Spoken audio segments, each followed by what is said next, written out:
The morning light filtered through the kitchen blinds of my house in Cedar Grove, cutting golden stripes across the same oak table where Caroline and I had shared coffee for 31 years. I sat alone now, in my usual chair, holding the same ceramic mug, the blue one with the chip on the handle that she'd refused to throw away. "It gives it character," she used to say, running her thumb over the imperfection, the way she did with everything broken that still had purpose. I wrapped my weathered fingers around the warm porcelain and looked through the window at the garden Caroline had planted the spring before the cancer took her. The roses were blooming late this year, their deep red petals catching the October sun like drops of wine. She would have known why, something about soil temperature and rainfall patterns that I'd pretended to understand when she explained it, nodding along while really just watching the way her eyes lit up when she talked about growing things. The house felt different without her presence filling the spaces between words. Not empty. Caroline had left too much of herself woven into the fabric of this place for it to ever feel truly empty. But quieter. The kind of quiet that makes you notice sounds you'd never heard before. The settling of floorboards, the whisper of wind through window frames, the tick of the grandfather clock in the hallway marking time with mechanical persistence. I'd built most of the furniture in this kitchen myself back when my hands were steadier and my back didn't remind me of every 2x4 I'd ever lifted. The cabinet where Caroline kept her recipe cards, written in her careful script. The breakfast nook where Ethan used to sit with his homework, spread across the surface, tongue poking out in concentration, while he worked through math problems that seemed impossible at 8 years old, but laughably simple now. Ethan, my son, 36 years old and still trying to figure out who he was supposed to be. The last time we'd really talked, not just exchanged pleasantries about the weather or his job, was at Caroline's funeral, 3 years ago. He'd stood beside me at the graveside, wearing a charcoal suit I didn't recognize and an expression I couldn't read. When the service ended, he'd squeezed my shoulder and said, "Dad, we should get together soon. Really talk." I'd nodded, believing him, waiting for a call that never came. Not that I blamed him entirely. Grief does strange things to people. Some fold inward, some throw themselves into work. Some run toward anything that doesn't remind them of what they've lost. Ethan had chosen distance, and I'd let him have it, thinking time would eventually bring us back together, the way rivers eventually find the sea. The phone rang, jolting me from my thoughts. The caller ID showed Ethan's name, and for a moment my heart lifted with the kind of foolish hope that belongs to fathers who never stop believing their children might surprise them. "Dad?" His voice sounded strained, like a man speaking through gritted teeth. "Morning, son. Everything all right?" A pause.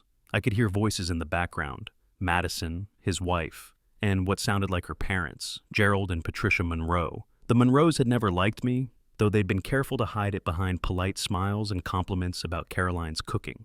They saw me as beneath their daughter's husband, a blue-collar man who'd gotten lucky with a construction business, instead of earning his place through proper channels like college degrees and country club memberships. "Dad, we need to talk. Madison and I, and her folks, we've been discussing your situation. My situation." The words landed with the dull thud of unwelcome news. "What situation would that be?" "Your living arrangements. This big house, all by yourself. The maintenance, the property taxes, and the isolation. It's not good for you." I set down my coffee mug carefully, the ceramic clicking against the wooden table, with a sound that seemed too loud in the sudden quiet. Through the window, a cardinal landed on Caroline's bird feeder, its red wings bright against the autumn sky. "I'm managing just fine, Ethan." "Are you, though?" His tone had shifted, becoming more confident, like a salesman who had practiced his pitch. "When's the last time you had friends over? When's the last time you went anywhere besides the grocery store and the hardware shop?" "I go to the cemetery," I said quietly. "Every Sunday after church. Your mother likes the flowers I bring." Another pause, longer this time. Madison's voice in the background, urgent and insistent. "Dad, that's exactly what I'm talking about. You're not living. You're just existing, hiding in a house full of memories. They're good memories. They're keeping you from moving on." His voice had taken on an edge now, impatience bleeding through the practiced concern. "Look, we've found a really nice senior community in Millfield. Assisted living, but not like the old nursing homes. More like a resort. Activities, meal service, people your own age to socialize with." I stood up, the chair scraping against the floor. The cardinal at the feeder turned its head toward the sound, black eyes alert. Assisted living. It's not what you think, Dad. It's dignified, comfortable, and you'd have help if you need it. Medical support, housekeeping, maintenance. No more worrying about fixing gutters or mowing grass. But I liked mowing grass. I liked the rhythm of walking behind the machine, the smell of fresh-cut clippings, the satisfaction of clean lines across the lawn. It was one of the few chores Caroline had never interfered with, content to let me have my domain while she tended to her flowers. What about the house? Well, that's the other thing we wanted to discuss. Madison's parents need a place to stay. Gerald's retirement isn't what they expected. And Patricia's medical expenses. He trailed off, letting the implication hang in the air like smoke. I understood now. This wasn't about my welfare. This wasn't about loneliness or isolation or any concern for my well-being. This was about convenience. Their convenience. Gerald and Patricia needed a place to live, and my house was available if they could convince me to vacate it. So, you want me to move into assisted living so your in-laws can move into my house? Dad, don't make it sound like that. We're trying to solve everybody's problems here. You get the support and companionship you need. Gerald and Patricia get a stable housing situation, and we don't have to worry about you rattling around in a house that's too big for one person. Rattling around. Caroline's wedding ring still sat in the jewelry box on our dresser. Her reading glasses were still folded on the nightstand next to her side of the bed. Her coat still hung in the front closet, pockets heavy with the small treasures she'd collected during her last walks around the neighborhood. Smooth stones, acorns, the occasional wildflower pressed between tissues. I wasn't rattling around. I was living among the artifacts of a life well shared. I need to think about it, I said finally. Of course, but Dad, don't think too long. These places have waiting lists, and the good ones fill up fast. And Gerald and Patricia really do need to make a decision soon. After he hung up, I stood in the kitchen for a long time, holding the silent phone. Through the window, I could see Mrs. Henderson next door, hanging laundry on the line, the white sheets snapping in the breeze like flags of surrender. She'd been Caroline's closest friend, the keeper of neighborhood gossip and casserole recipes, and she still waved when she saw me working in the yard. I poured another cup of coffee and walked through the house, seeing it through Ethan's eyes. The living room where Caroline's reading chair still held the impression of her body, a stack of half-finished crossword puzzles on the side table. The dining room where we'd hosted Thanksgiving and Christmas dinners, the mahogany table gleaming under the chandelier she'd found at an estate sale, and insisted we could afford if we ate hamburger for a month.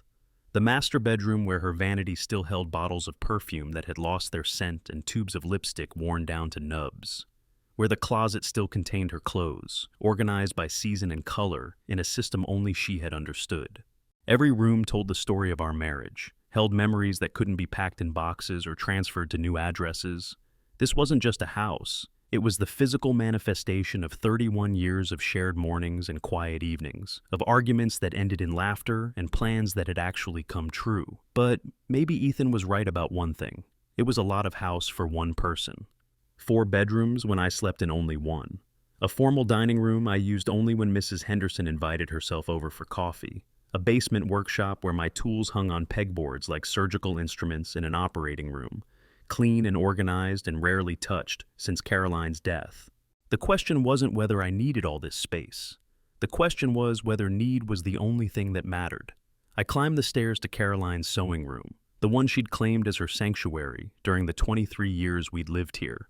Her sewing machine sat silent under its quilted cover, surrounded by bins of fabric sorted by color and pattern.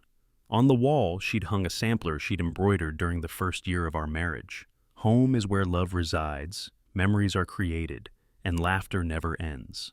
The laughter had ended 3 years ago, but the love and memories remained, woven into the very structure of this place like threads in one of Caroline's quilts.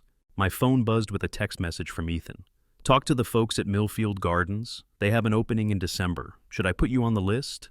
I deleted the message without responding and went back downstairs to my coffee, which had grown cold while I wandered through the museum of my own life.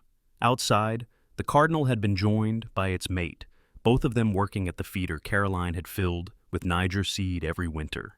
She'd kept detailed notes about which birds visited when, as if she were conducting a scientific study instead of simply enjoying their company. Cardinals mate for life, she'd told me once, watching a pair like these through the kitchen window. They know something about commitment that humans have to learn the hard way. I thought about commitment as I watched the birds, about the promises we make and the ones we keep. I'd promised Caroline I'd take care of this house, this life we'd built together. I'd promised to water her roses and refill the bird feeders and keep the memories alive in the rooms where they'd been born. But I'd also promised Ethan, on the day he was born, that I'd always be his father, always support him, always put his needs first. 36 years later, those promises were pulling in different directions, and I couldn't honor one without betraying the other. The phone rang again. This time, it was Madison. "Richard? Hi, it's Madison.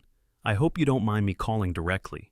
Madison had never called me Dad or any variation of it. Always Richard, spoken with the careful pronunciation of someone addressing a business colleague rather than family. "Of course not. What can I do for you?" "Well, Ethan told me about your conversation this morning, and I just wanted you to know how much we appreciate you considering this. I know it can't be easy, thinking about leaving the house where you and Caroline were so happy. Were so happy. Past tense, as if happiness couldn't survive loss, couldn't exist in the spaces between what was and what is. We just want what's best for you," she continued. "And honestly, Richard, we're worried. You're so isolated out there, and at your age, if something happened, at my age, 73 wasn't ancient, despite what my back told me on cold mornings. I could still change my own oil, still fix a leaky faucet, still climb a ladder when the gutters needed cleaning. But Madison's concern wasn't really about my physical capabilities. It was about the inconvenience of having to check on me, the burden of responsibility for a man who insisted on living his own life in his own way. "I understand your concern," I said, "but I'm not ready to make any decisions yet." "Of course not. But Richard, I hope you will keep in mind that this affects more than just you. Gerald's severance package runs out in January, and Patricia's medications are so expensive. We've been helping them as much as we can, but the implication was clear. They were asking me to solve their problem by creating a new one for myself, pack up my life, abandon my memories, surrender the home I'd worked 30 years to pay for, all so they could house Madison's parents without the inconvenience of taking them in themselves. "I'll think about it," I repeated. "Thank you. And Richard, maybe you could come for dinner this weekend? The whole family would love to see you." After she hung up, I sat at the kitchen table with a legal pad and wrote down the facts as I understood them. Ethan and Madison wanted me in assisted living. Gerald and Patricia Monroe needed a place to live. My house was the solution to both problems, if I could be convinced to cooperate. But something about the conversation felt rehearsed, like lines delivered by actors who'd practiced their roles but hadn't quite mastered the emotional authenticity needed to sell the performance. Ethan's concern sounded borrowed, Madison's worry felt calculated, and the timing, just weeks before Gerald's severance ended, seemed awfully convenient. I folded the legal pad and put it in the drawer with Caroline's recipe cards, next to the folder where she'd kept our important documents. As I closed the drawer, my fingers brushed against something unexpected, a thick envelope with my name written across it in Caroline's careful script. I opened it to find a letter dated just 2 weeks before her death, when the pain medications made her handwriting shaky but hadn't yet stolen her words. "My dearest Richard, if you're reading this, then I'm gone, and you're trying to figure out how to live without me. I know you well enough to know you're probably considering giving up things that matter to you because someone has convinced you it's the practical thing to do. Don't. This house isn't just wood and stone and mortgage payments. It's where we learned to love each other, where we raised our son, where we planned our future and lived our dreams. It's where I want you to remember me, not in some sterile facility where strangers make decisions about your daily routine. Ethan is a good man, but he's never understood that some things matter more than convenience. Don't let him or anyone else convince you that love is a luxury you can't afford in your old age. Keep our home, keep our memories, keep yourself. All my love always, Caroline. P.S. Check the safety deposit box. There are things you should know. I read the letter 3 times before the words fully penetrated. Caroline had anticipated this moment, this conversation, this choice. She'd known that someone would eventually try to convince me that holding on to our life together was selfish, or impractical, or unfair to other people's needs. The safety deposit box. We'd opened it together when we bought the house, using it to store documents that seemed too important for the file cabinet, but not important enough to think about regularly. I couldn't remember the last time I'd been there. Tomorrow, I decided. Tomorrow I would drive to First National and see what Caroline had left for me to fin. But tonight, I would sit in her reading chair with a cup of coffee and one of her mystery novels, surrounded by the love she'd woven into every corner of this house. Tonight, I would remember what it felt like to be part of something larger than myself, something worth protecting. The cardinal and his mate had finished at the feeder and moved to the oak tree in the backyard, their red wings bright against the darkening sky. Somewhere in the house, the grandfather clock chimed the hour, its steady rhythm marking time in a place where time had stopped mattering the day Caroline died. But time was about to matter again, because tomorrow I would learn what my wife had hidden away for me to discover, and whatever I found would determine whether the next chapter of my life would be written by other people's needs or by my own choice to honor the promises I'd made to the woman who'd taught me what home really meant. The safety deposit box sat in the basement vault of First National Bank, like a small metal coffin, its brass nameplate reading Richard and Caroline Dalton in engraved letters that had dulled with age. I hadn't been down here since we'd stored Caroline's grandmother's jewelry after the funeral. Items too precious to keep in the house, but too meaningful to sell. The bank manager, a efficient woman named Mrs. Patterson who'd handled our business for 15 years, led me through the familiar ritual of signature verification and key insertion. The box slid out of its slot with a metallic whisper, heavier than I remembered. "Take all the time you need, Mr. Dalton," she said, closing the small viewing room door behind her. Inside the box, beneath the jewelry pouches and insurance policies, I found a manila folder thick with documents I'd never seen before. Caroline's handwriting covered the tab, for Richard's eyes only. The first document was a property deed, not for our house, but for a piece of lakefront property about 40 minutes north in Clearwater County. 23 acres with a small cabin, purchased in both our names 5 years ago. I stared at the deed, my hands trembling slightly. Caroline had never mentioned buying property. We'd never discussed a cabin or lakefront investment, but the signatures were genuine, mine and hers, notarized and filed with the county clerk. Somehow, I'd signed papers for property I'd never seen and forgot about it completely. The second document was a will, Caroline's will, dated just 1 month before her death.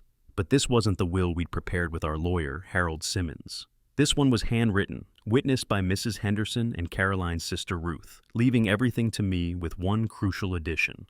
Should Richard predecease me or become incapacitated, all property and assets shall pass to the Wounded Warrior Foundation, bypassing any claims by family members who have shown insufficient care for our welfare in our final years.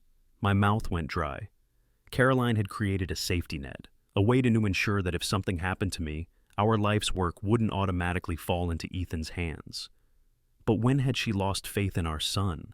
The third document answered that question. It was a copy of a loan application dated 18 months ago, requesting a $150,000 home equity line of credit on our property. The signature at the bottom was mine, or a very convincing forgery. I'd never applied for a home equity loan. Caroline and I had paid off our mortgage 12 years ago, burning the papers in the fireplace and opening a bottle of champagne to celebrate. We'd lived debt-free since then, proud of owning our home outright. But according to this paperwork, we'd mortgaged the house again. And according to the bank statements paper-clipped to the application, the money had been dispersed in 3 installments over 6 months, all deposited into an account I didn't recognize. The fourth document was a photocopy of a power of attorney form, also bearing my signature, granting Ethan the right to make financial decisions on my behalf in case of incapacitation. It was dated 2 years ago, shortly after Caroline's cancer diagnosis, when we'd both been overwhelmed with medical appointments and treatment options. I remembered signing many documents during that period: insurance forms, medical directives, hospital admissions paperwork. It would have been easy to slip this in among the others, to obtain my signature while my attention was focused on keeping Caroline alive. But I would have remembered granting my son power of attorney, wouldn't I? The final document was a letter from Caroline, shorter than the one I had found at home, but written in the same shaky handwriting of her final weeks. "Richard, I discovered these papers in Ethan's briefcase when he visited last month. He doesn't know I found them, and I didn't confront him because I wanted to protect you from the truth while I was still fighting. I'm not fighting anymore. The power of attorney is real. Your signature, properly witnessed, but you signed it thinking it was a medical directive form. Harold Simmons never prepared it. Someone else did. The home equity loan was processed using the power of attorney. The money went into an account Madison controls. They've mortgaged our home and hidden the debt from you. I've tried to hope this was a misunderstanding, that there's an explanation that doesn't mean our son has betrayed us. But the property in Clearwater, I bought it using money from my mother's estate. Money I never told you about because I was saving it as a surprise for our 35th anniversary. It's where I wanted us to retire together. Now, it's my gift to you alone. The deed is clean, no mortgages, no liens. Whatever happens to the house in Cedar Grove, you'll always have somewhere to go. I've hidden this from everyone, including Ethan. The only people who know about Clearwater are Mrs. Henderson and Ruth, and they're sworn to secrecy. I'm sorry I can't fight this battle with you, but I've given you the weapons you'll need. Trust no one until you understand how deep this goes. Caroline. I sat in that windowless room for nearly an hour, reading and rereading the documents until the truth settled into my bones like winter cold. My son had forged a power of attorney, or tricked me into signing one. He'd mortgaged my home without my knowledge. He'd hidden $150,000 in debt and was now trying to convince me to move into assisted living so his in-laws could take over the house. But the debt wasn't my burden anymore. If Ethan had fraudulently obtained the loan using forged documents, then the liability was his, not mine. And Caroline had ensured I had somewhere to go while lawyers sorted out the mess. I photographed each document with my phone, then returned the originals to the box. Mrs. Patterson helped me seal it again, her professional demeanor masking whatever curiosity she might have felt about my prolonged visit. Mrs. Patterson, I said as we walked back toward the main lobby, hypothetically speaking, if someone discovered their home had been mortgaged without their knowledge, what would be the first step? She paused, her hand on the security door. Hypothetically, I'd suggest contacting both a lawyer and the fraud department at whatever institution issued the loan. Banks take forgery very seriously, especially when it involves property. And if the person who did the forging was a family member, her expression softened slightly. Mr. Dalton, family relationships complicate things, but they don't make fraud legal. If someone stole from you, the relationship between you and the thief doesn't change the crime. I thanked her and walked out into the autumn afternoon, my mind churning through possibilities and implications. The sun felt too bright, the air too thin, as if the world had shifted on its axis while I was underground reading about my own betrayal. Instead of driving straight home, I took a detour through downtown Cedar Grove, past the hardware store where I had bought supplies for 30 years of home improvement projects, past the diner where Caroline and I had eaten lunch every Friday, past the church where we'd been married, and where her funeral service had filled every pew. This was my town. These were my streets. This was the life I'd built, one decision at a time over 7 decades. Ethan might have legal documents with my signature, but he'd never understood what those documents represented. He saw assets to be managed, problems to be solved, inconveniences to be eliminated. He'd never seen what I saw, a community where I belonged, neighbors who knew my name, places where Caroline's memory lived in the spaces between familiar conversations. My phone rang as I pulled into my driveway. Ethan's number. Dad, I've been thinking about our conversation yesterday. Maybe you and I should drive out to Millfield Gardens this weekend, just to take a look. No pressure, just so you can see what we're talking about. I looked at my house, the house I'd apparently mortgaged without knowing it, and felt something shift inside my chest. Not anger exactly, something colder and more focused. That sounds fine, son. Really? Great. I'll pick you up Saturday morning around 10. Actually, I'll meet you there. I want to stop by Harold Simmons's office first.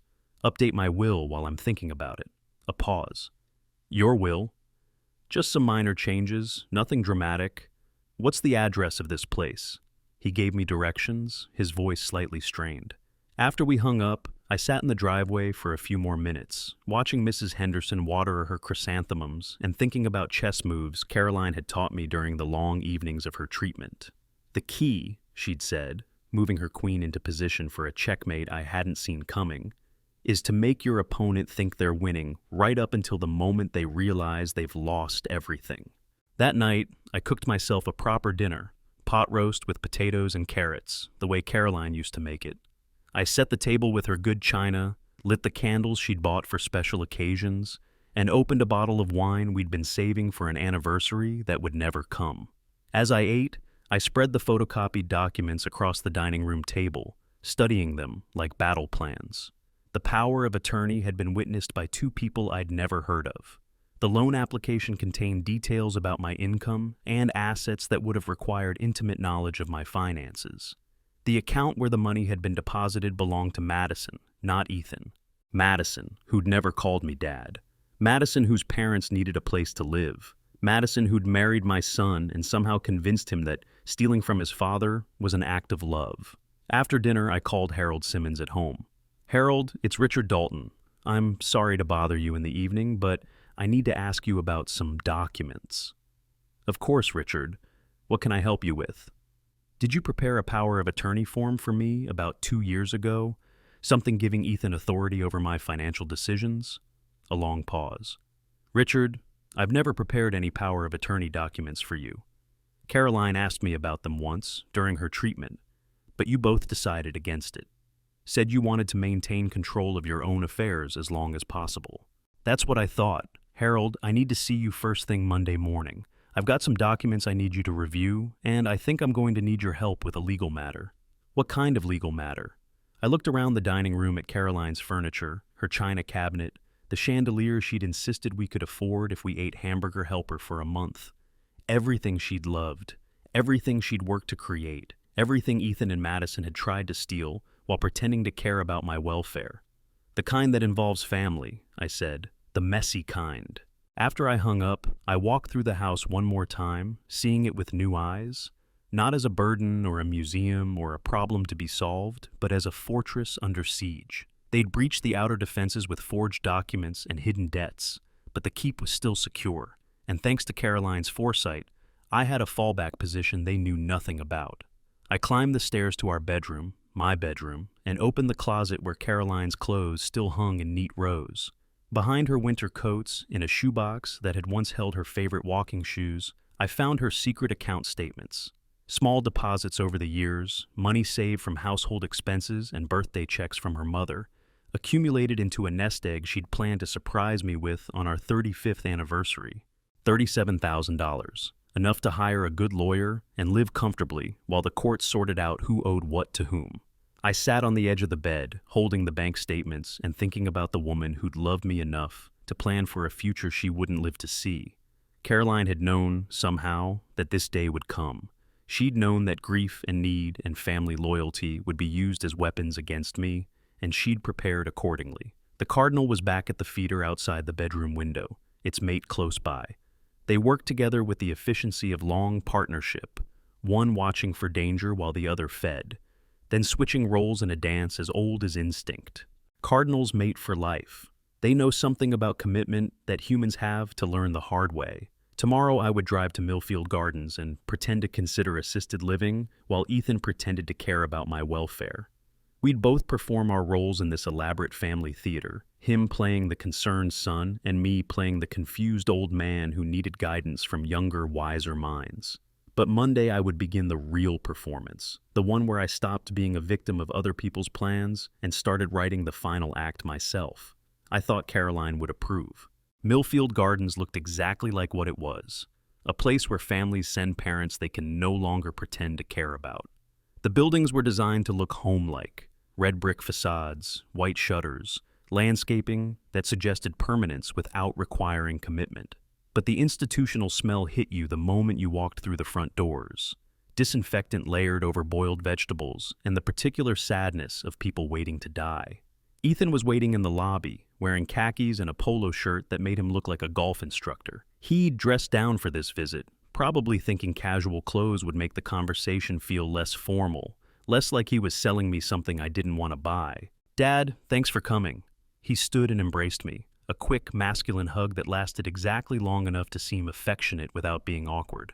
"How did things go with Harold?" "Fine, just routine stuff. You know how lawyers are, always finding something that needs updating.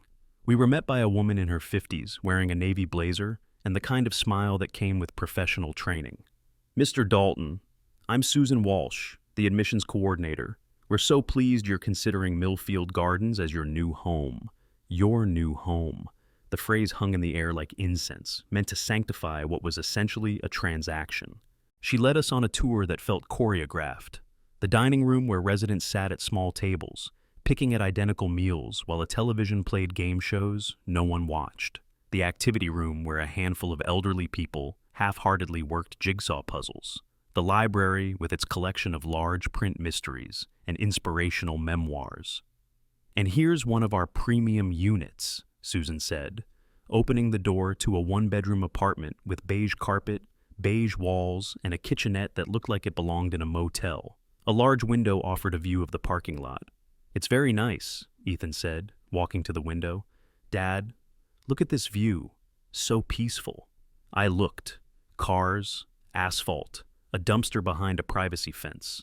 The previous resident just moved to our memory care facility, Susan continued, so it's available immediately. And Mr. Dalton, your son mentioned that timing might be important. Did he? Ethan's jaw tightened almost imperceptibly. I just meant that if you're interested, we shouldn't wait too long. Places like this fill up quickly. We completed the tour in relative silence. Susan showed us the medical facility, a full-time nurse on every shift, the beauty salon, weekly appointments included in your monthly fee, and the transportation service, scheduled trips to the grocery store, and doctor's appointments. Every amenity was presented as a convenience, but I heard the subtext.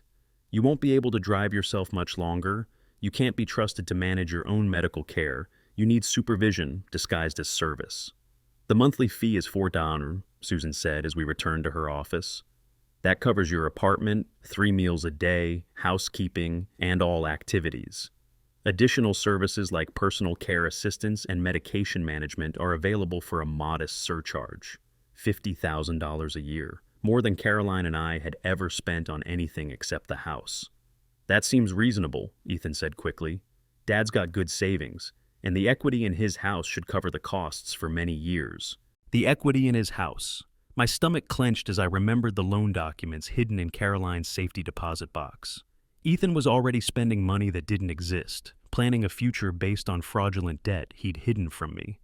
Well, I said, standing slowly and extending my hand to Susan, this has been very informative. I appreciate you taking the time to show us around. Of course. Do you have any questions about our community? Just one. What happens to residents who can no longer afford the monthly fees? Susan's professional smile flickered. Well, we work with families to find solutions. Sometimes there are state assistance programs, or family members can help with additional financial support. And if those options aren't available, we help residents transition to more affordable facilities. Ethan shifted uncomfortably. Dad, that's not something you need to worry about. But I did need to worry about it, because once I was living on $400 a month, my savings would disappear quickly. And once my savings were gone, what leverage would I have? What choices would remain? Thank you again, I said to Susan. I'll be in touch. Outside, Ethan walked me to my truck, his casual demeanor finally cracking. Dad, what was that about? All those questions about money problems? Just trying to understand all the implications, son. It's a big decision. But you liked it, right? It seemed perfect for someone in your situation. Someone in my situation. A widower with no purpose, no connections, no reason to maintain independence. A problem to be solved rather than a person to be respected. It's certainly convenient, I said, for everyone involved. That afternoon, I drove to Clearwater County to see the property Caroline had bought without telling me. The address led me down a winding gravel road through stands of oak and pine until I reached a small log cabin set back from the shoreline of Crystal Lake. It was perfect, not large, maybe 200 square feet, but solidly built with a stone fireplace and windows that framed the water like paintings. The furniture was simple but comfortable, a leather sofa, a pine dining table, bookshelves waiting to be filled. Caroline had even stocked the kitchen with basic supplies, as if she'd expected me to need this place sooner rather than later. I found a folder on the kitchen counter with my name on it, containing the keys, utility account information, and a note in Caroline's handwriting. Sometimes the best gift is a place to start over. I sat on the front porch as the sun set over the lake, watching loons dive for fish in water so clear I could see the rocky bottom 20 feet down. This was what Caroline had planned for us, a quiet retreat where we could watch the seasons change without the noise of suburban life, where her birds would visit different feeders and her garden would adapt to different soil. She'd never lived to see it, but she'd given it to me anyway. My phone buzzed with a text from Ethan. "What did you think of Millfield? We should talk soon about next steps." Next steps, as if my life was a project to be managed, a problem to be solved with efficiency and dispatch. I typed back, "Still thinking. Need a few more days." But I wasn't thinking about Millfield Gardens. I was thinking about chess moves and power of attorney documents and the difference between planning for someone's future and planning to control it. The next morning, I was in Harold Simmons's office before his secretary arrived, sitting in the parking lot with coffee and the manila folder of documents Caroline had left me. Harold had been our lawyer for 20 years, a methodical man who preferred facts to drama and solutions to accusations. "Richard," he said, unlocking the front door, "you look like a man who didn't sleep much last night." "Not much, no." His office smelled like leather and law books, with diplomas on the wall that testified to his competence without shouting about it. I spread Caroline's documents across his desk and watched his expression change as he read through them. "This power of attorney," he said finally, "it's legitimate, properly witnessed, correctly filed. But Richard, you told me just this weekend that you never authorized it." "I signed it, but I thought it was something else. Maybe a medical directive form, mixed in with all the hospital paperwork during Caroline's treatment." Harold nodded grimly. "Deception in obtaining a signature voids the document, but proving deception can be challenging. Do you remember the circumstances?" I closed my eyes and thought back to those awful months when Caroline was dying, and I was drowning in forms and appointments and insurance claims. There had been so many papers to sign, so many people explaining procedures and policies while my attention focused on keeping my wife comfortable. "Ethan brought some papers by the house one evening," I said slowly. "Said they were medical forms that needed to be filed before Caroline's next treatment." I was exhausted, worried about her. I signed whatever he put in front of me. "And the home equity loan?" "I never applied for it, never signed anything. But if he had power of attorney, then he could legally obligate you to debt without your knowledge or consent, as long as the power of attorney was validly obtained." Harold leaned back in his chair. "Richard, this is a mess. A complicated, expensive mess." "How expensive?" "If we can prove the power of attorney was obtained through fraud, we can void the loan and potentially recover damages. But financial fraud cases involving family members can take years to resolve, and in the meantime, I'm stuck with the debt." "Possibly, unless—" He paused, studying the documents again. "Richard, are you prepared for this to get ugly? Because if we go after Ethan for fraud, there's no going back. Family relationships don't survive these kinds of accusations." I thought about Ethan at Millfield Gardens, calculating the equity in my house, while pretending to worry about my loneliness. I thought about Madison's parents, expecting to move into the home Caroline and I had spent 30 years creating. I thought about Caroline's letter, "Trust no one until you understand how deep this goes." "Harold," I said, "I don't think there's a relationship left to save." "All right, then here's what we're going to do." For the next 2 hours, we planned my counterattack with the precision of generals studying battlefield maps. Harold would file complaints with the State Banking Commission and the County Prosecutor's Office, challenging both the power of attorney and the fraudulent loan. We'd request a full forensic accounting of the dispersed funds, with particular attention to Madison's account where the money had been deposited. But legal remedies would take time, and I needed immediate protection from whatever Ethan might try next. "Change all your passwords," Harold advised. "Bank accounts, credit cards, everything. Set up alerts for any new financial activity. And Richard, don't sign anything else, no matter who asks you to." "What about the house?" "Keep living in it. Pay the utilities, maintain the property, document your residency. If they try to foreclose based on a fraudulent loan, we'll have grounds to challenge the action." That afternoon, I drove back to Crystal Lake and spent several hours organizing Caroline's retreat. I transferred clothes from Cedar Grove, stocked the refrigerator, set up Caroline's bird feeders outside the kitchen window. If I needed to disappear while lawyers sorted out the fraud, this would be my sanctuary. As evening approached, I sat on the cabin's porch and called Mrs. Henderson. "Richard, dear, how are you holding up?" "I'm managing, Betty. Listen, I wanted to ask you about something. You witnessed Caroline's handwritten will, didn't you?" A pause. "Yes, I did. About a month before she passed. She made me promise not to mention it unless you specifically asked." "What did she tell you about it?" "That she was worried about Ethan, that he'd been asking too many questions about your finances, about what would happen to the house if something happened to both of you. She said she wanted to make sure you'd be protected." Protected? Caroline had seen the threat coming long before I'd recognized it. "Betty, did Ethan ever ask you about Caroline's will, about what she might have left me?" Another pause, longer this time. "He came by last week, actually.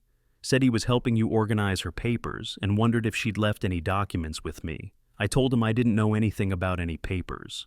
So Ethan was already fishing for information, already trying to understand what legal obstacles might complicate his plans. "Thank you, Betty. And, Betty, if anyone else asks about Caroline or about me, maybe don't mention that we talked." "Of course, dear. But Richard, are you in some kind of trouble?" I looked out over the lake, where a pair of loons was calling to each other across the dark water, their voices wild and lonely in the gathering dusk.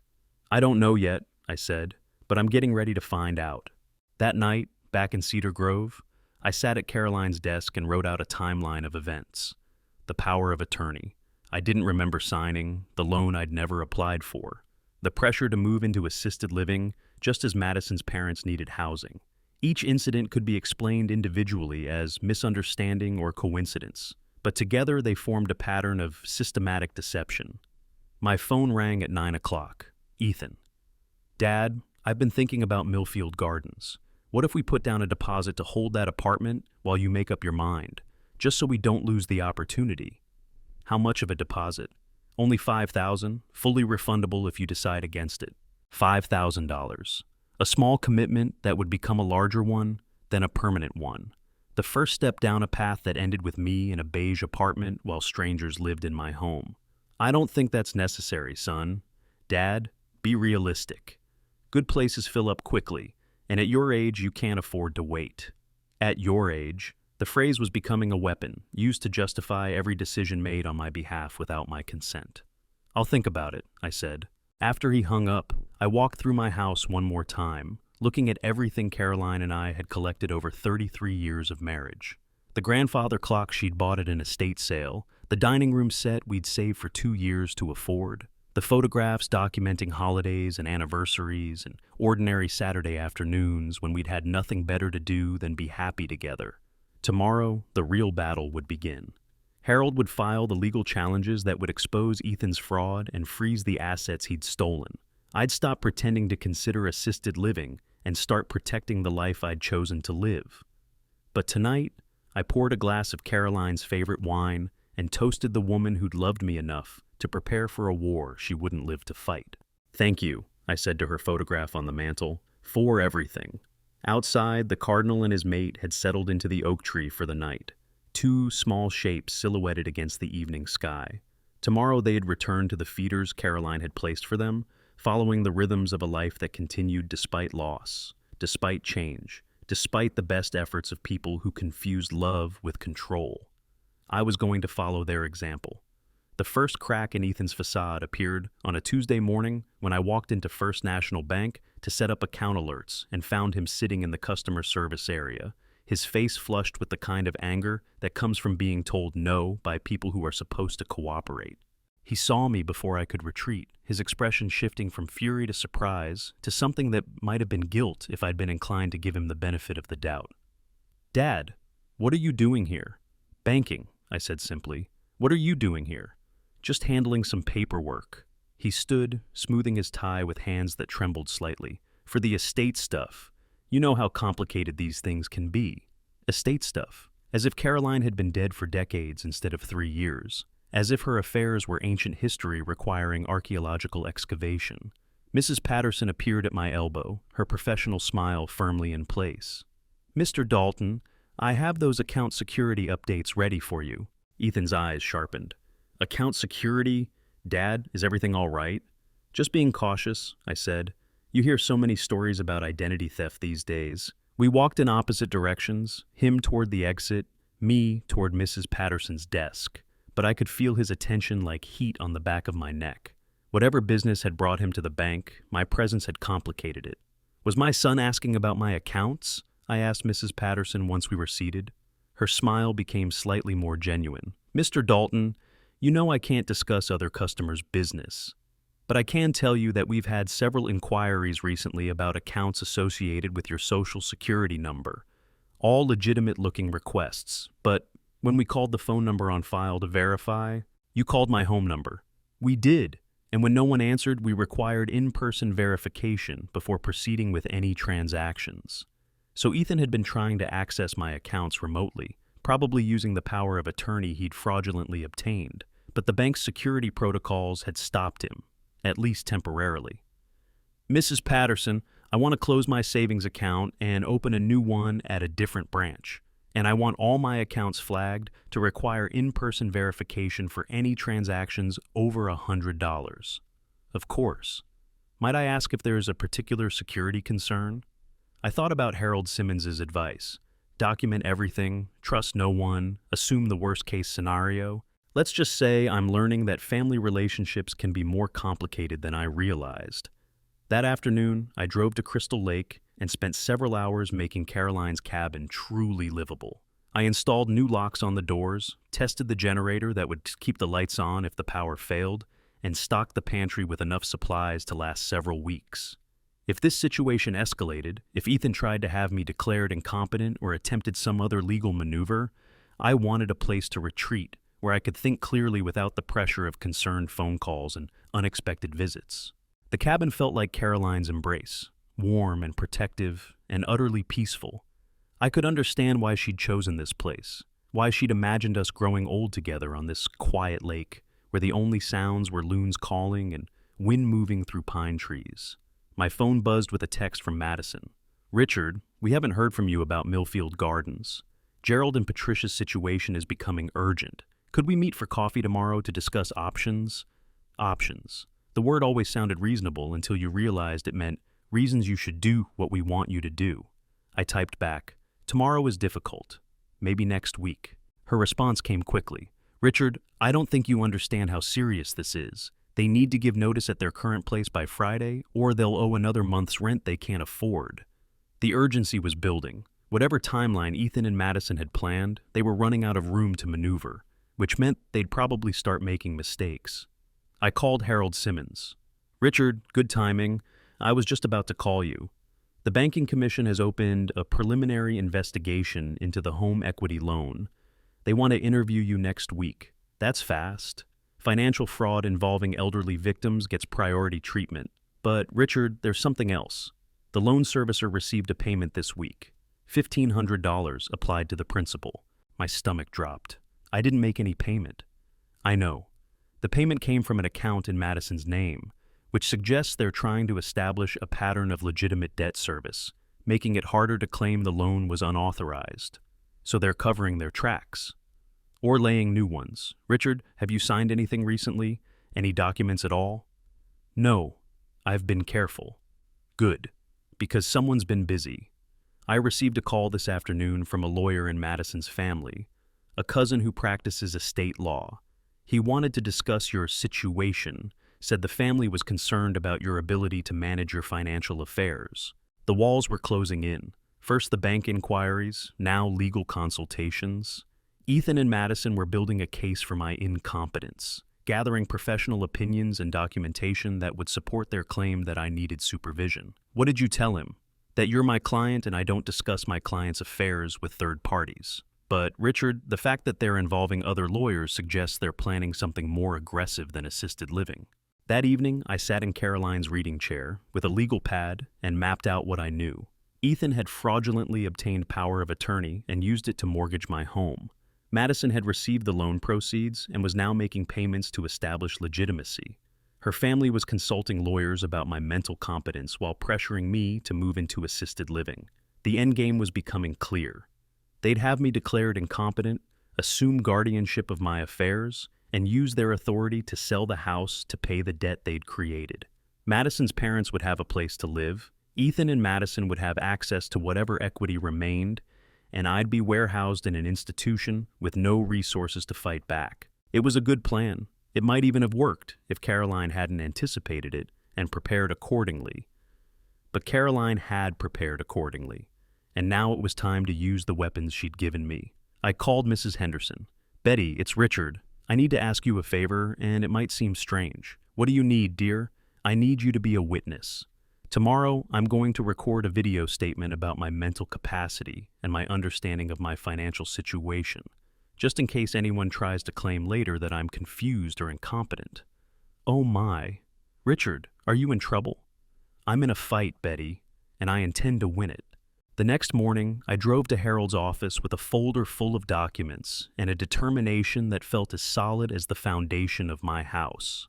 Harold set up his camera while I organized my thoughts. "State your name and today's date," he said. "Richard James Dalton, Wednesday, October 15th.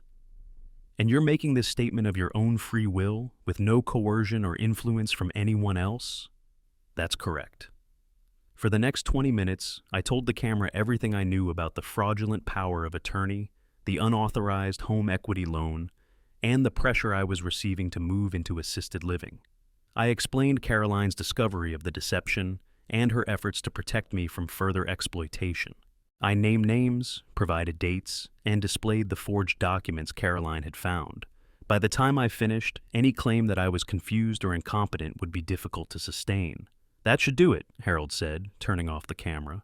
"If they try to have you declared incompetent, this video will be powerful evidence of your mental acuity. What's next?" "We wait for the Banking Commission's investigation to proceed. In the meantime, keep documenting everything. Every phone call, every text message, every pressure tactic they use." I left Harold's office feeling like a soldier who'd finally received his weapons and ammunition. The battle wasn't over, but at least I was armed for it. That afternoon, Ethan called. "Dad, we need to talk, face to face.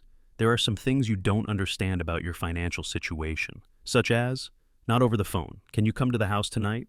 Madison's making dinner, and we can discuss everything openly." Dinner at their house, where they controlled the environment and could stage whatever intervention they'd planned, where Madison's parents might be waiting to add their voices to the chorus of concern about my welfare. "I don't think that's necessary, son." "Dad, it is necessary. There are legal issues, tax implications, things that affect your future security. If you don't understand them..." He left the thread unfinished, but the implication was clear. If I didn't cooperate willingly, they'd find other ways to ensure my cooperation. "All right," I said. "What time?" 7 o'clock. "And Dad? Maybe don't mention this to Harold Simmons or anyone else until we've had a chance to explain everything." After he hung up, I sat in Caroline's chair and thought about chess games and battle strategies and the difference between walking into a trap and walking into a trap with your eyes open.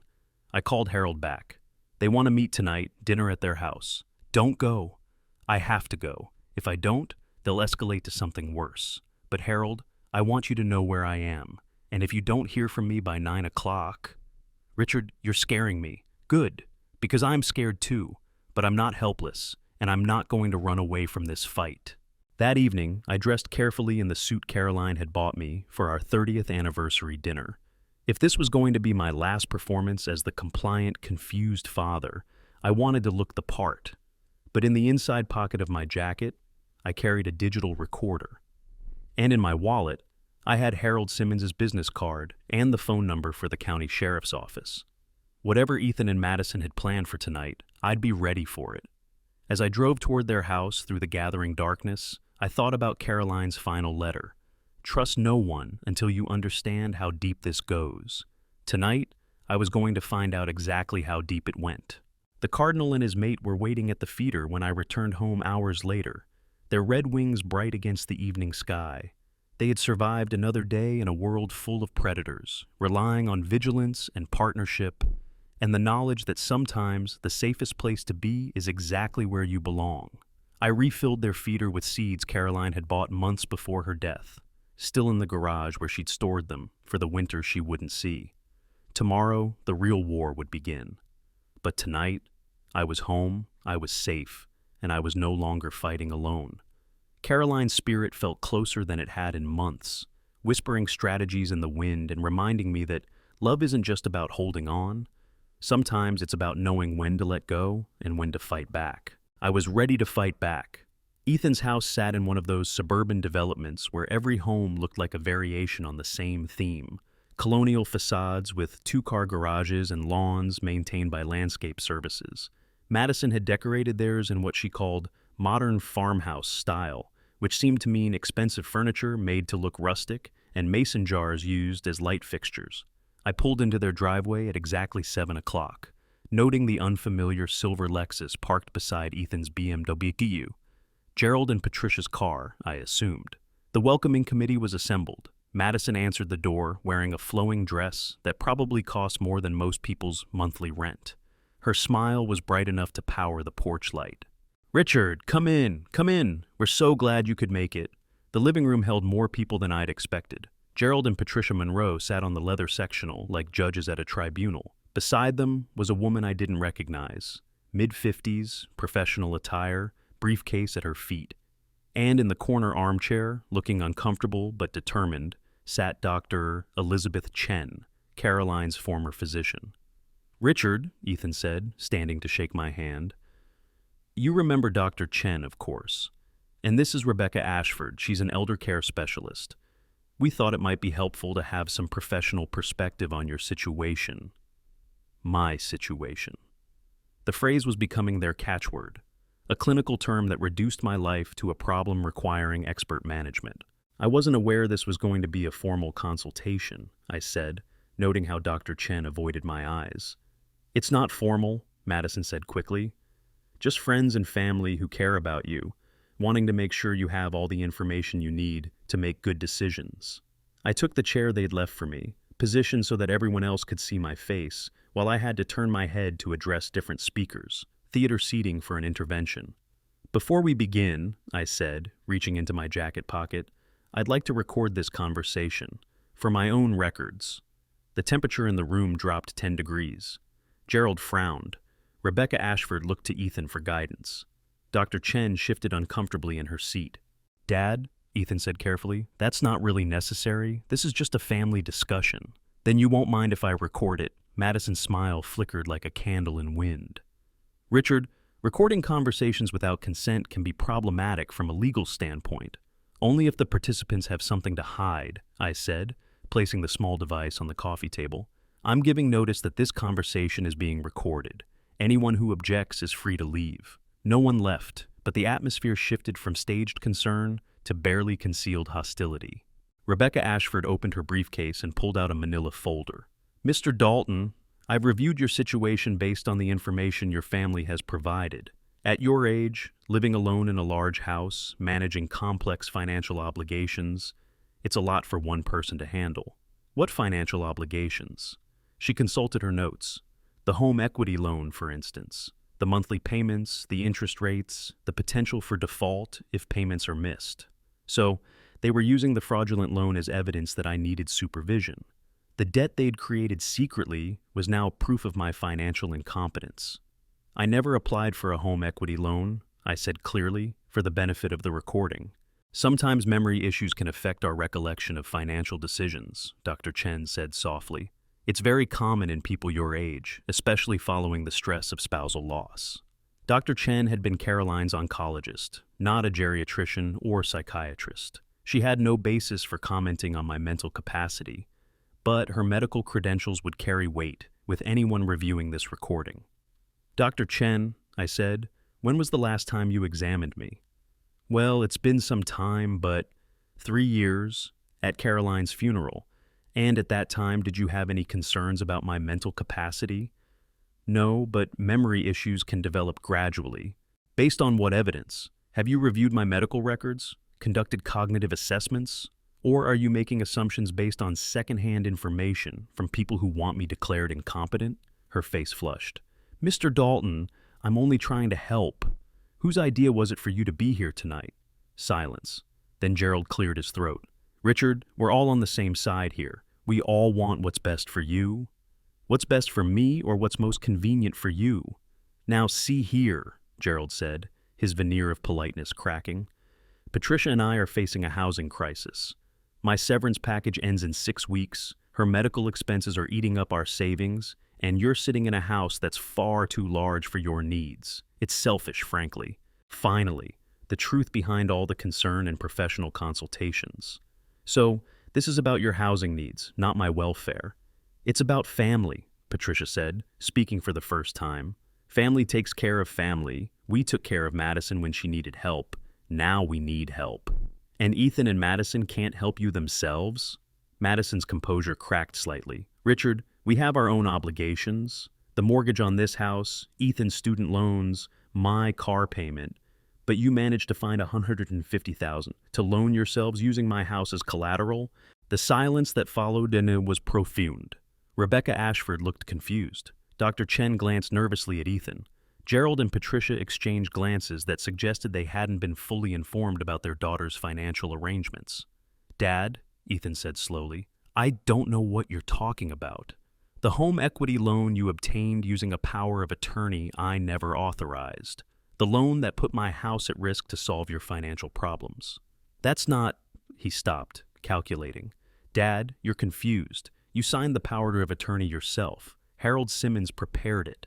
Harold never prepared any power of attorney for me. I've confirmed that with him directly." Rebecca Ashford was making notes now, but I suspected they weren't the kind of notes Ethan had hoped for.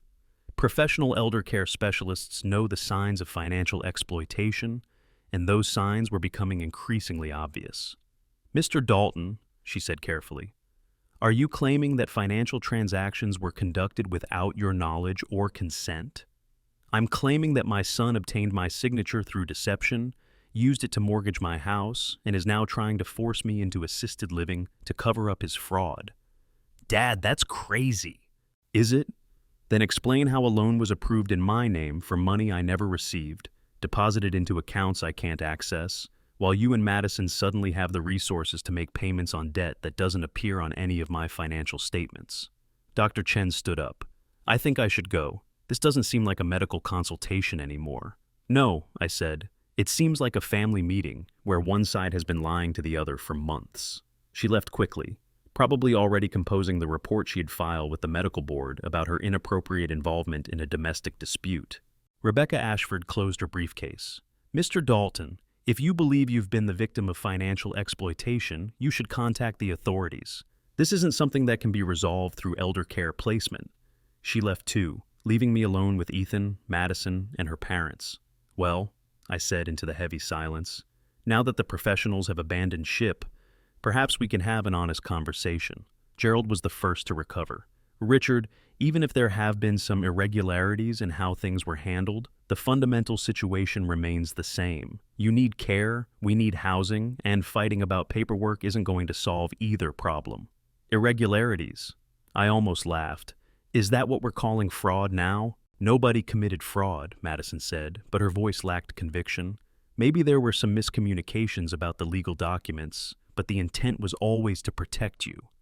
"By stealing my house? By managing your affairs before you became incapable of managing them yourself," Ethan snapped. "Dad, look around you. Look at yourself. You're living in the past, talking to pictures of Mom, refusing to accept that your circumstances have changed. My circumstances changed when you forged legal documents in my name." "I didn't forge anything." His mask was finally slipping, revealing the anger and desperation underneath. "You signed that power of attorney. Maybe you don't remember because you were grieving, maybe because you're getting old and confused, but you signed it." I reached into my jacket and pulled out my phone, opening the video app.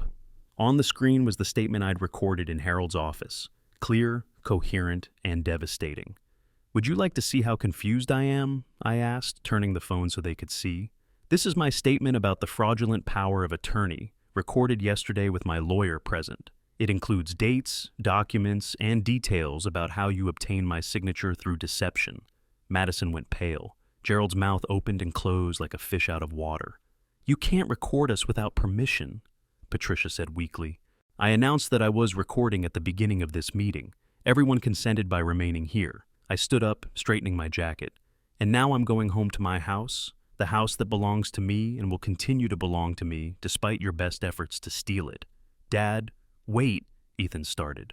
No more waiting, no more family meetings, no more professional consultations designed to rubber stamp decisions you have already made. I headed for the door.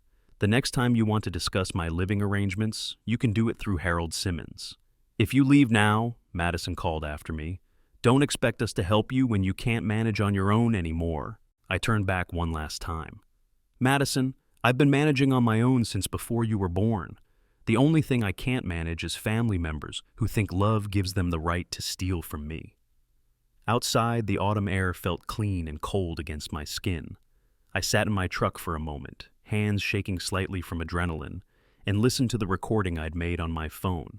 Everything was there, their admissions about the housing crisis, their attempts to use professional authority to validate their claims, their increasing desperation as their plan fell apart.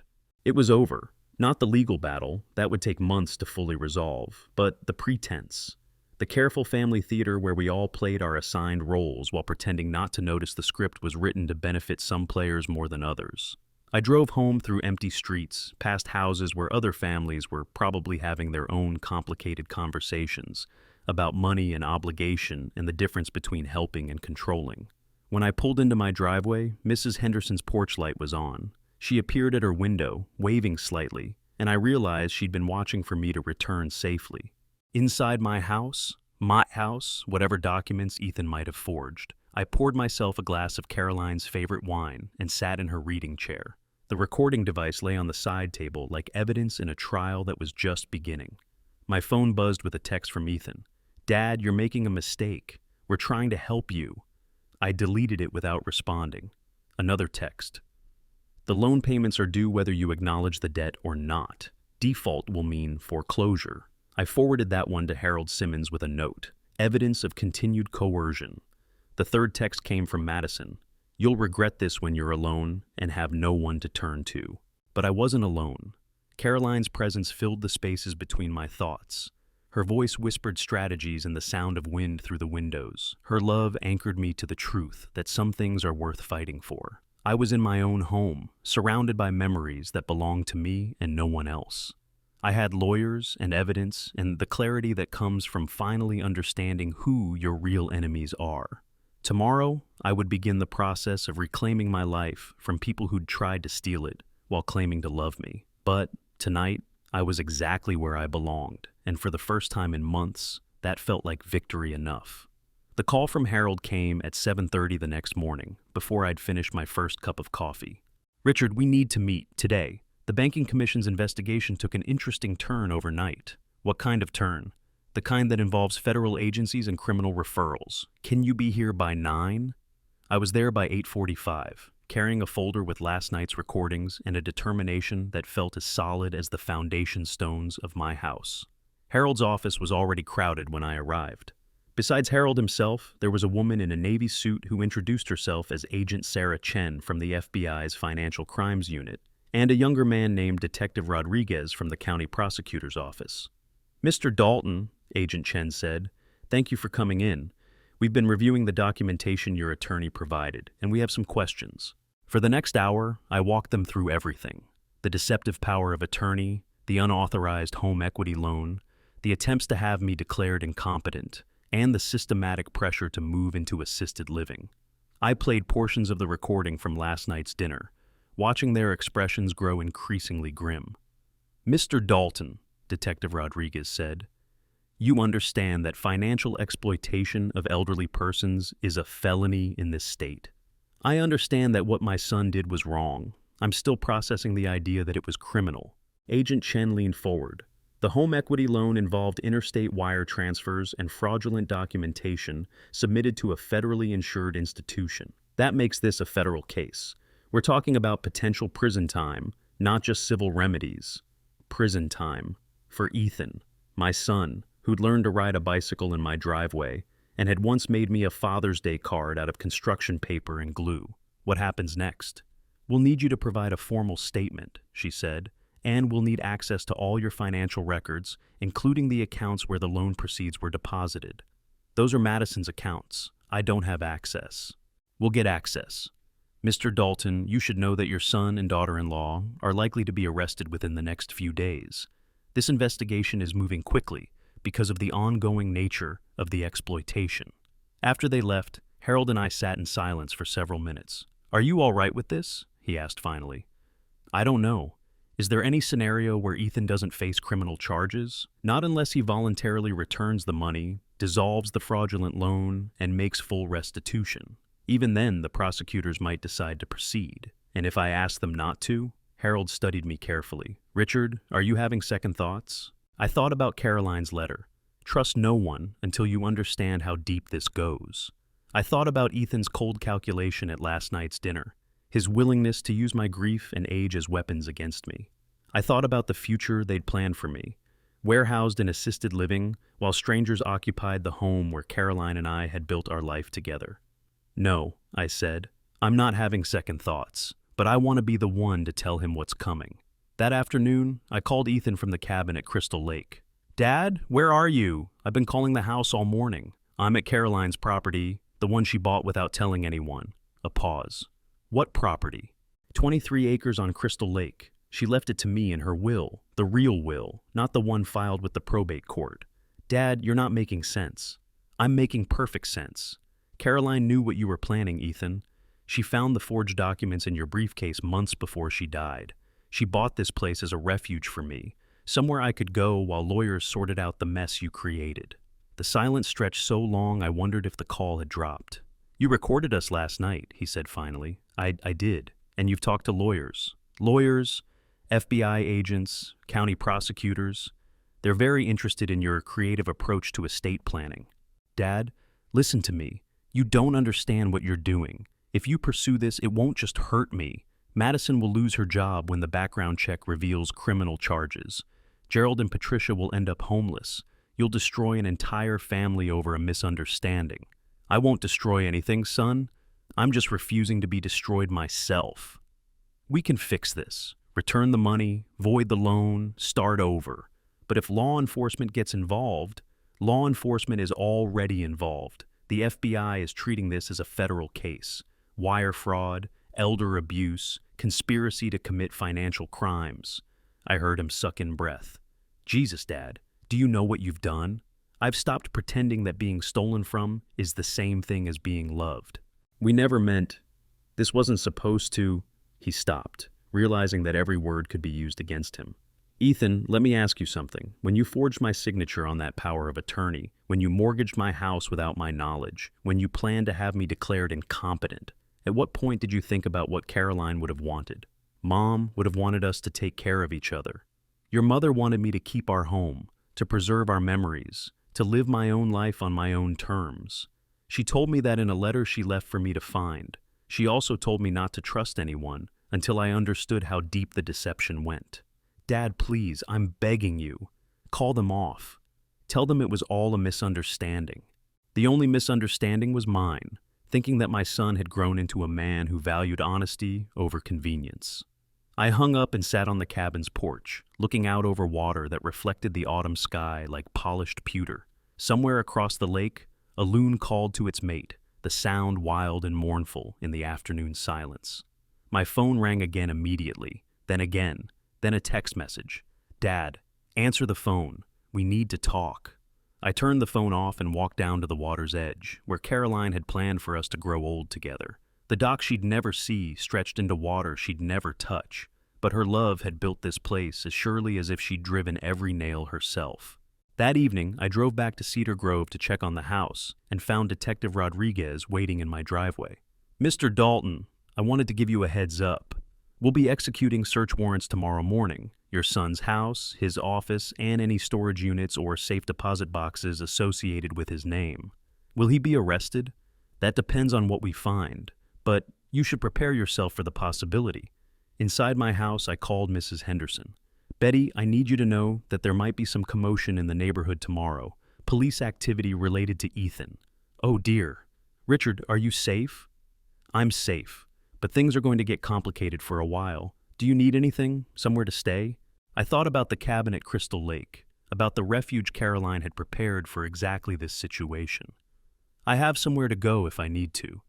But Betty, if reporters or anyone else comes asking questions about me or Caroline, maybe don't mention our conversations. Of course, dear, but Richard, I'm proud of you. For standing up for yourself. Caroline would be proud too. That night, I packed a suitcase with everything I might need for an extended stay at the cabin. Clothes, medications, Caroline's favorite photographs, the few pieces of jewelry she'd treasured most. If things got ugly, if the media picked up the story, if other family members got involved, I wanted to be able to disappear until the storm passed. Before I left, I stood in our bedroom one last time, looking at the space Caroline and I had shared for so many years. Her vanity still held bottles of perfume that had lost their scent. Her closet still contained the dress she'd planned to wear to our 35th anniversary dinner. I opened her jewelry box and found the letter she'd left there, the one that had started this whole confrontation. Keep our home, keep our memories, keep yourself. I'd done my best to honor those wishes. Now it was time to see if my best had been good enough. The next morning, I watched from the cabin's porch as my phone lit up with call after call. Ethan's number, Madison's number, numbers I didn't recognize that might have been reporters or lawyers or other family members drawn into the expanding circle of consequences. I didn't answer any of them. Around noon, Harold called with an update. Richard, they found everything. Bank records, email correspondence, even a second set of books. Madison kept tracking the loan proceeds. It's a prosecutor's dream case. How much trouble are they in? Federal charges carry mandatory minimums. Even with plea deals, we're looking at significant prison time. I closed my eyes and saw Ethan at 8 years old, helping me build a treehouse in the backyard oak. His small hands had been so eager to help, so proud when I let him hammer the first nail. Richard, are you still there? I'm here. Harold, is there any way this ends without destroying what's left of our family?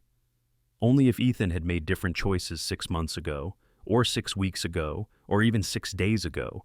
But he kept doubling down, kept trying to cover fraud with more fraud. At some point, consequences become inevitable.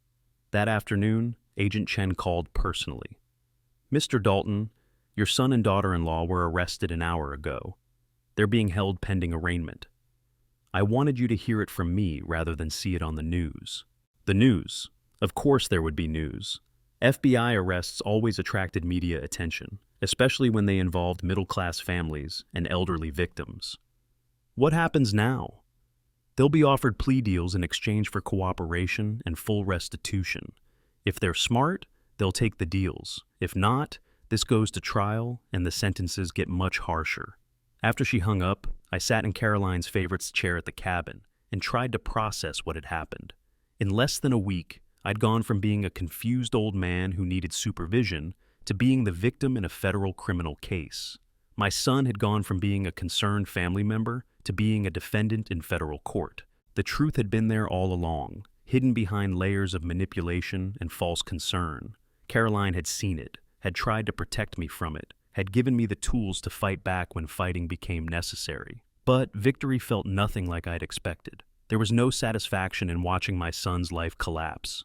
No joy in proving that his love had been conditional on my compliance. There was only the quiet recognition that I'd chosen to save myself rather than enable my own destruction. That I'd honored Caroline's wishes rather than surrender to other people's needs.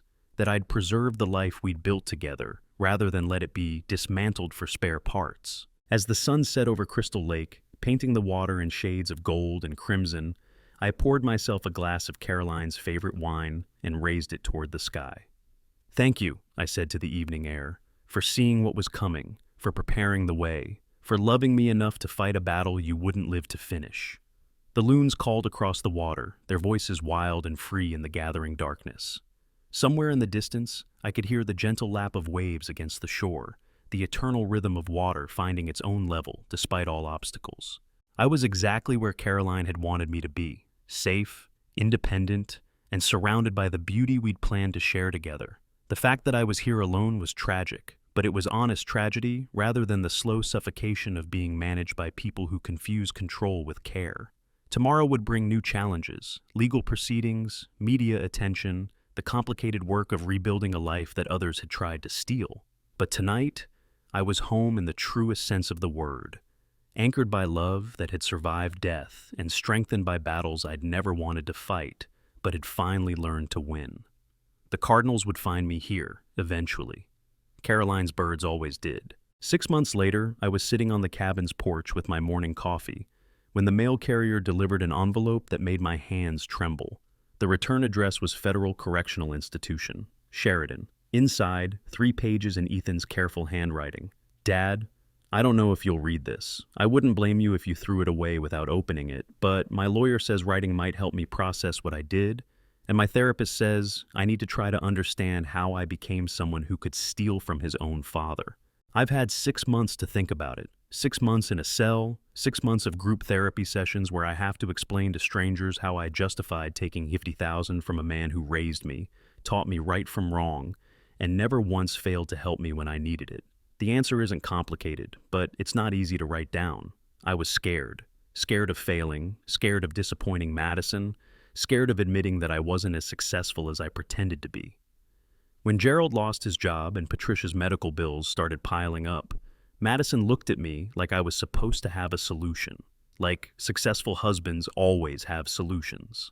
I knew you had equity in the house.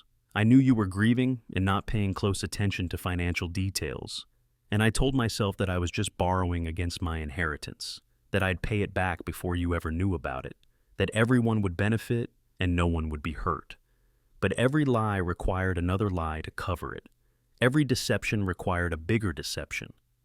By the time I realized how deep I'd fallen, the only way out seemed to be convincing you that you couldn't manage your own affairs anymore.